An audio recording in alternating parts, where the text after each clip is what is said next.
Fala pessoal, tranquilo? Pra quem tá chegando agora, meu nome é Thiago e este aqui é o podcast Crítica Marxista. No episódio de hoje, a gente vai dar início a uma série chamada de As Grandes Corporações Modernas e a Economia do Século XXI. Essa série provavelmente vai ter 5 episódios. Nesses episódios a gente vai estudar o surgimento dos gestores profissionais e da grande corporação moderna. Mas a gente vai fazer esse estudo com um propósito mais específico. A gente vai buscar as conexões entre tais elementos e a estrutura econômica com a qual a gente se depara hoje. E com estrutura econômica, eu estou me referindo àquelas questões que a gente abordou já extensivamente lá no YouTube, O problema da superacumulação de capital, o problema da queda da taxa de lucro, a longa estagnação da economia, que remete lá os anos 70 do século passado, Os problemas ligados à financiarização, que tem tudo a ver com o que a gente conversou no episódio anterior.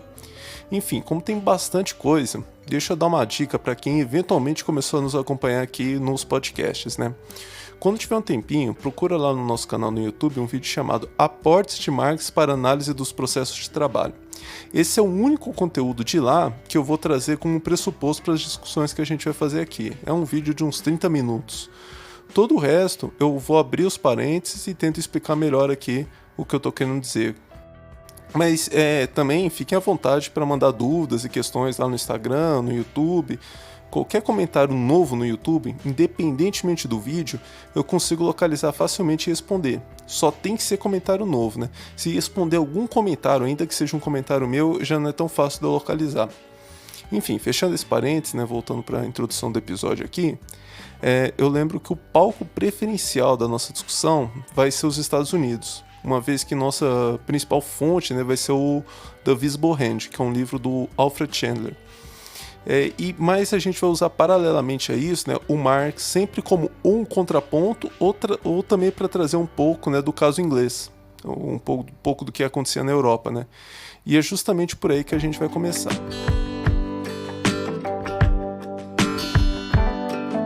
Então, para a gente contextualizar melhor a situação estadunidense, é importante ter como referência que a economia inglesa e a economia francesa, a gente pode incluir aí também a Holanda e a Bélgica, elas estavam bem mais adiantadas que a economia estadunidense quando a gente fala ali no início do século XIX, E adiantadas em que sentido? Estou falando no sentido do desenvolvimento das forças, abre parênteses, para usar uma expressão do Marx, para o desenvolvimento das forças verdadeiramente capitalistas.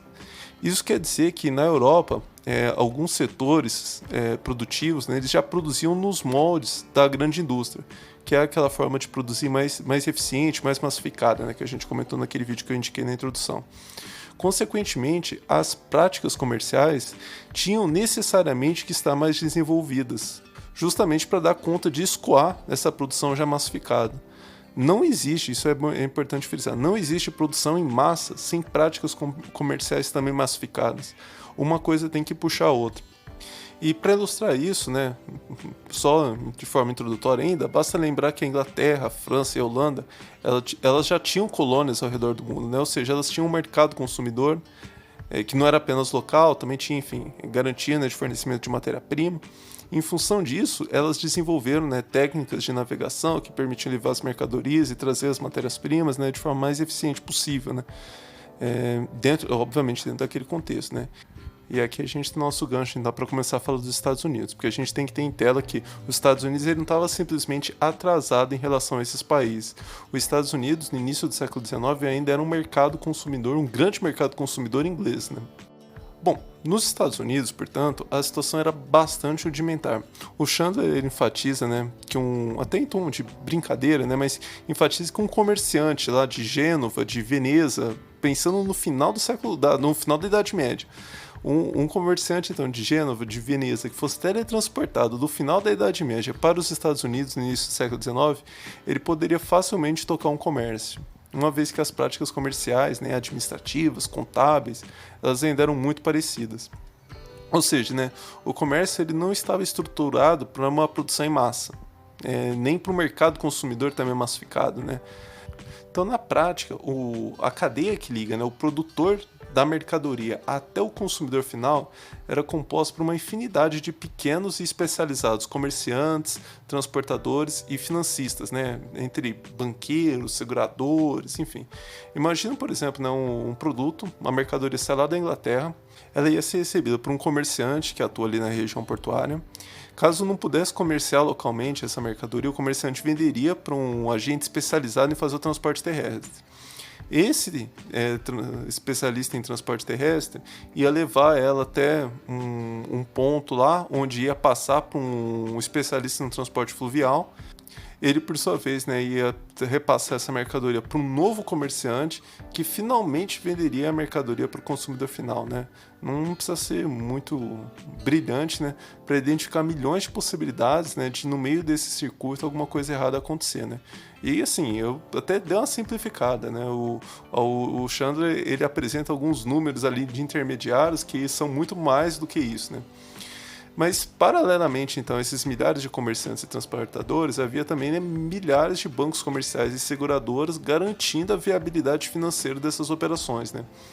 Isso significa também que, além das mercadorias, as informações elas levavam meses, né, para chegar até o interessado, né?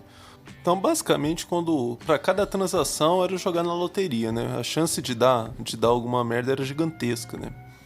E como essas incertezas elas eram enormes, né, e elas eram externas às empresas, né, aos negócios, não havia, portanto, um impulso para desenvolver métodos de organização internas, né, sofisticar muito esses métodos de organização interna, né. A grande preocupação era forjar alianças com comerciantes, né, que atuavam em diferentes regiões, com transportadores, com seguradores, pois o comércio ele só podia funcionar se diminuísse um pouco a quantidade de transações que você ia jogar na loteria, né? Você precisava criar o máximo de transações confiáveis, né?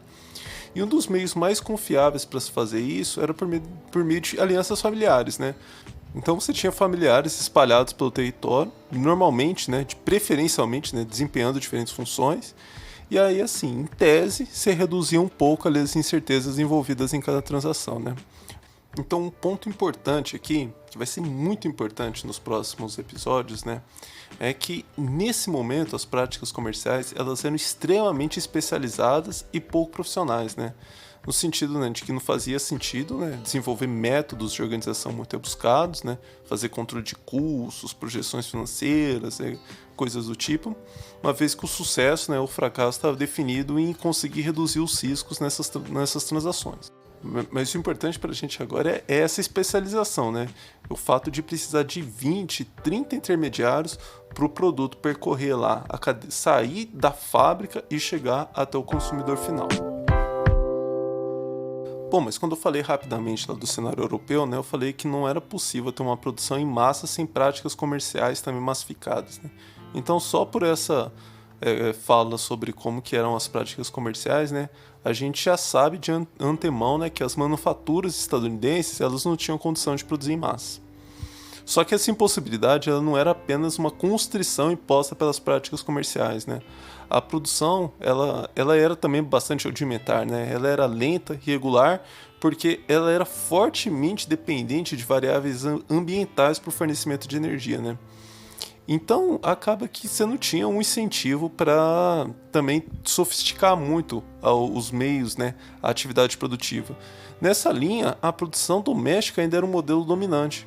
E com produção doméstica, né, a gente está falando aqui de home office da Idade da Pedra, né? As pessoas produziam em casa com suas próprias ferramentas, no seu próprio ritmo.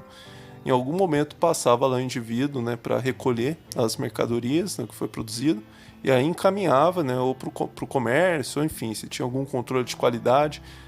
Mas nesse contexto, então, não se identifica nem aqueles ganhos de produtividade, né, típicos da cooperação simples, que foi a primeira forma de organização do trabalho que eu apresentei naquele vídeo lá que eu indiquei antes, né, aportes de Marx para análise dos processos de trabalho.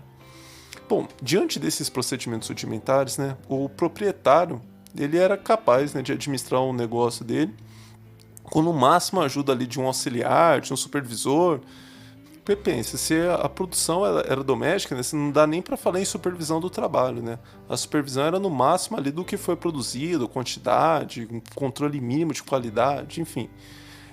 Mas assim, o ponto é, por mais que seja chocante, né, essa forma altamente ineficiente de se produzir, né, a gente não pode perder de vista que o contexto não impulsionava o desenvolvimento de formas mais eficientes, né. O carvão, por exemplo, né, que já era abundantemente utilizado na Europa para gerar energia, para gerar aquecimento necessário, né, para manipular materiais, ou na indústria química, por exemplo, né, nos Estados Unidos, ele só começou a ser utilizado em larga escala, né, nos anos 30. Então o carvão só começou a ser utilizado em larga escala nos anos 30, e uma vez que ele começou a ser utilizado em larga escala, né, se a gente olhar para a década seguinte, ela já foi acompanhada, né, pela ampliação da produção doméstica de ferro, o que por sua vez potencializou as fábricas dependentes de metal, né, a produção de machados, de foices, enfim. Uma vez que você começa a resolver um problema, aí é efeito dominó. Ou melhor dizendo, né, uma vez que você resolve o grande problema, aí você tem esse efeito dominó, né? Que aí você começa a criar a pressão para resolver os problemas menores. Por exemplo, obviamente que você tinha milhares de exemplos que indicavam que a produção doméstica não era a forma mais eficiente de se produzir. Mas no momento que você tem escassez de fontes de energia, ela não era o problema, o grande problema não era esse. Então você não precisava resolver isso naquele momento.